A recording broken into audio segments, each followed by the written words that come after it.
Hello, and welcome to the Thought for the Day for Monday the 7th of December.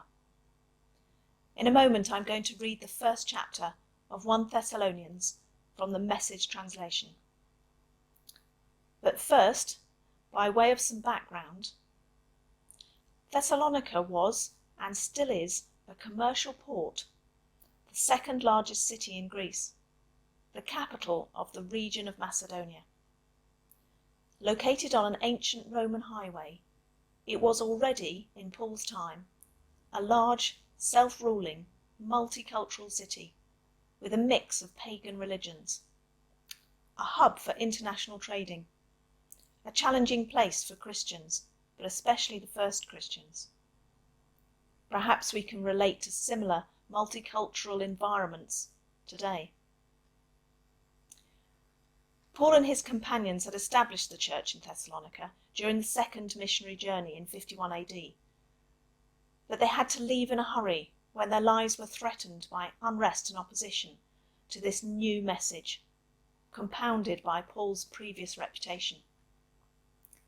We learnt about this recently in the book of Acts. He wrote the letter soon after their rapid departure. He wrote it from Corinth and sent it back with Timothy. This letter could have been the first of Paul's letters. It starts, I, Paul, together here with Silas and Timothy, send greetings to the church at Thessalonica, Christians assembled by God, the Father, and by the Master, Jesus Christ. God sends amazing grace to be with you. God's robust peace. Every time we think of you, we thank God for you. Day and night, you're in our prayers as we call to mind your work of faith, your labour of love, and your patience of hope in following our Master, Jesus Christ, before God our Father. It is clear to us, friends, that God not only loves you very much, but also has put his hand on you for something special. When the message we preached came to you, it wasn't just words. Something happened in you. The Holy Spirit put steel in your convictions. You paid careful attention to the way we lived among you, and determined to live that way yourselves. In imitating us, you imitated the Master. Although great trouble accompanied the word, you were able to take great joy from the Holy Spirit, taking trouble with the joy with the trouble. Do you know that all over the provinces of both Macedonia and Achaia, believers look up to you? The word has gotten around. Your lives are echoing the Master's word, not only in the provinces, but all over the place. The news of your faith in God is out. We don't even have to say any more. You're the message. People come up and tell us how you received us with open arms, how you deserted your dead idols of your old life so you could embrace and serve God, the true God.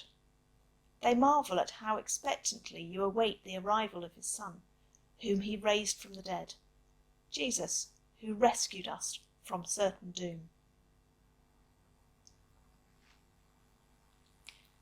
The upbeat tone of this letter is evident from its very first sentence.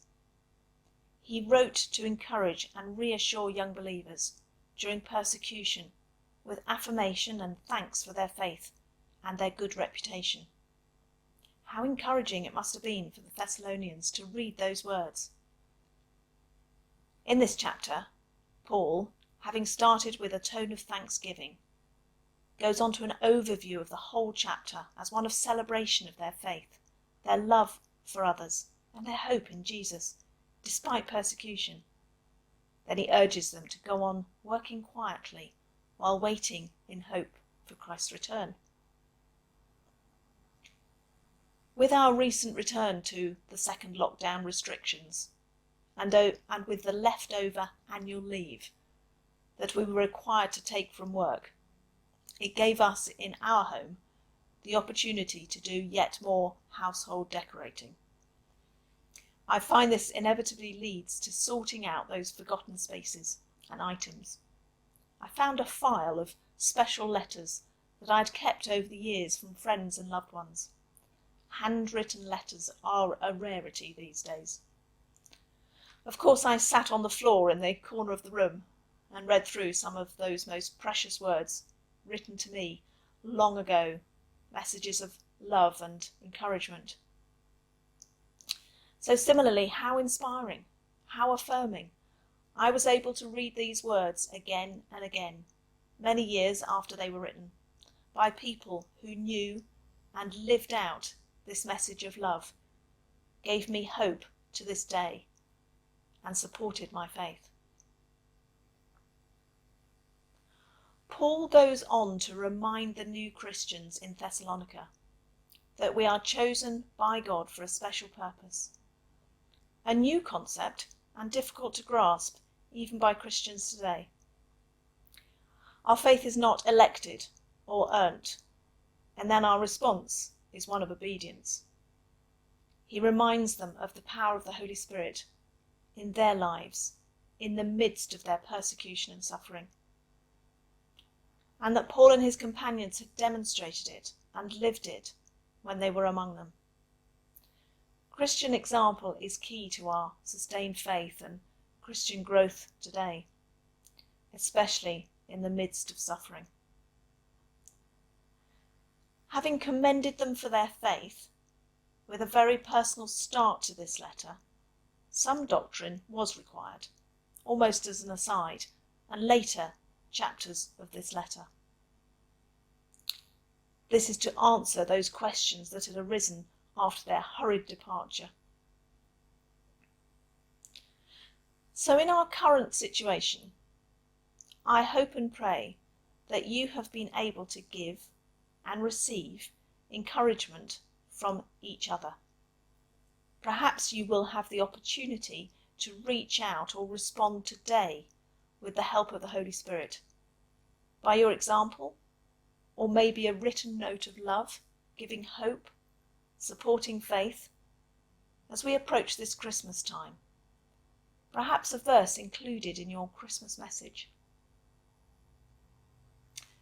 And finally, from today's Advent reading, we are assured the Lord is our shepherd.